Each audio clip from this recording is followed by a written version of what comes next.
Welcome to our channel. A denied insurance claim isn't always the final answer.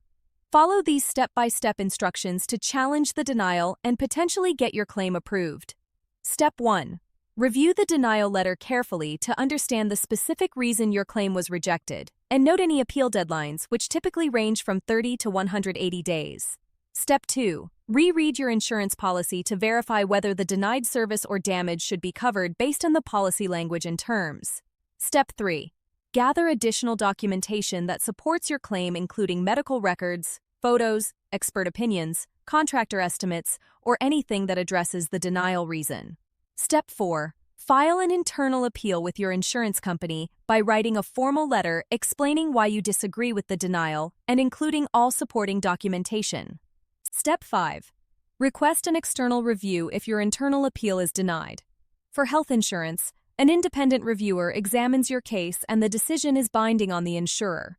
Step 6. Consider mediation if available, where a neutral third party helps you and the insurance company reach a settlement. This is faster and less expensive than litigation. Step 7. File a complaint with your state insurance department if you believe the company violated insurance laws or acted in bad faith. They can investigate and intervene. Step 8. Consult an attorney specializing in insurance disputes if the claim is substantial and previous steps failed.